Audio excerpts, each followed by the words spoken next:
Hi friends, welcome to my YouTube channel.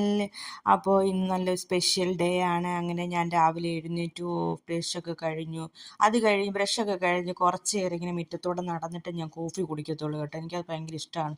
ശരിക്കും പറഞ്ഞ് രാവിലെ ഇങ്ങനെ മുറ്റത്തോടെ നടക്കും പ്രത്യേക ഒരു ഫീലല്ലേ. കിളികളുടെ ശബ്ദവും ആ ഇളം വെയിലും നല്ലൊരു പോസിറ്റീവ് വൈബ് ശരിക്കും കിട്ടുക. ഫുൾ ഡേ അതുണ്ടാവും. അത് കഴിഞ്ഞ് പോയി ഒരു കോഫിയൊക്കെ ഇട്ടുകൊണ്ട് വന്ന് പിന്നെയും കുറച്ച് നേരം ഇങ്ങനെ മുറ്റത്തോടെ ഇങ്ങനെ നടന്ന് എനിക്ക് ഭയങ്കര ഇഷ്ടമാണ് ഇങ്ങനെ നടക്കാൻ രാവിലെ മോർണിംഗ് കേട്ടോ. മോർണിംഗ് കോഫി കൂടി അതെല്ലാം കഴിഞ്ഞപ്പോൾ ബ്രേക്ക്ഫാസ്റ്റിന് സമയമായി. അപ്പോൾ എന്താണെന്ന് നമുക്ക് നോക്കിയാലോ. ബ്രേക്ക്ഫാസ്റ്റ് ഉണ്ടാക്കി വെച്ചിട്ടുണ്ടായിരുന്നത് ഗോതമ്പ് അപ്പമാണ്. ഗോതമ്പ് അപ്പം മീൻസ് ഞങ്ങളിതിനകത്ത് ചിലയിടങ്ങളിൽ തേങ്ങയും പഞ്ചസാര ഇട്ട് വെക്കാറുണ്ട്. ഞങ്ങളിവിടെ തേങ്ങയും പഞ്ചസാര ഇട്ട് പൊതുവെ എപ്പോഴും വെക്കുന്നത് അങ്ങനെ തന്നെയാണ്. പക്ഷേ ചില സമയങ്ങളിൽ ഞങ്ങൾ പഞ്ചസാരയ്ക്ക് പകരം തേങ്ങയും ശർക്കര ഇട്ട് വെക്കാറുണ്ട്. അപ്പം ഇന്ന് ഞങ്ങൾ തേങ്ങ ശർക്കര ഇട്ടാണ് ഗോതമ്പപ്പം ഉണ്ടാക്കിയത്. നിങ്ങളും ഗോതമ്പപ്പം എന്നാണോ ഇതിനെ പറയുന്നതെന്ന് കമൻറ്റ് ചെയ്യൂ. അപ്പോൾ ബ്രേക്ക്ഫാസ്റ്റൊക്കെ അടിപൊളി. അതെല്ലാം കഴിഞ്ഞൊരു പത്രം വായന ദിവസമുണ്ട് കേട്ടോ.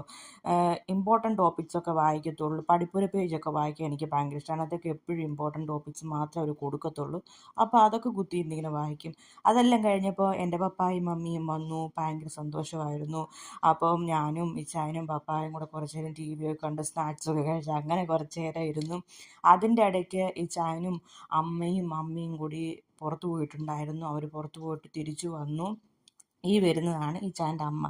ഇവിടുത്തെ അമ്മയെ ഞാൻ അമ്മയെന്നും എൻ്റെ മമ്മീനെ മമ്മിയെന്നുമാണ് വിളിക്കുന്നത് കേട്ടോ. അപ്പോൾ ഞങ്ങളുടെ വീട് ശരിക്കും എവിടെയാണെന്ന് ചോദിച്ചു കഴിഞ്ഞാൽ കുളത്തുനിന്ന് പുല്ലൂർ പോകുന്ന റൂട്ടാണ് കേട്ടോ. അപ്പോൾ അവർ പുറത്ത് പോയിട്ട് തിരിച്ചു വന്നു. ഇനിയിപ്പോൾ ഉച്ചക്കത്തേക്കുള്ള ലഞ്ച് പരിപാടിയാണ്. എന്തൊക്കെയാണെന്ന് നോക്കിയാലോ. ഫിഷ് കറി ഉണ്ടായിരുന്നു, അവിയൽ, പിന്നെ ക്യാബേജ് തോരന്, പിന്നെ മല്ലിയിലയിട്ട് അടിപൊളി രസം ഉണ്ടായിരുന്നു, ഫിഷ് ഫ്രൈ ചെയ്തത്, പിന്നെ പരിപ്പ് കറി ഞങ്ങൾ തേങ്ങയില്ലാതെ ഡാല് പോലെ വെച്ചാട്ടെ, തക്കാളിയും പച്ചമുളകും ഒക്കെ ഇട്ട് വെക്കാം അതുപോലെ. അപ്പം ഉച്ചയ്ക്ക് ലഞ്ച് അടിപൊളിയായിരുന്നു. ഞങ്ങളെല്ലാവരും കൂടെ ഇരുന്ന് കഴിച്ചു. എനിക്ക് ഭയങ്കര ഇഷ്ടമായിട്ടോ ഫാമിലിയായിട്ടൊക്കെ ടൈം സ്പെൻഡ് ചെയ്യുന്നത്. അപ്പോൾ ഇതിൻ്റെ ബാക്കി വീഡിയോ ആയിട്ട് വരുന്നത് വരെയും എല്ലാവർക്കും ബൈ ബൈ. Thank you.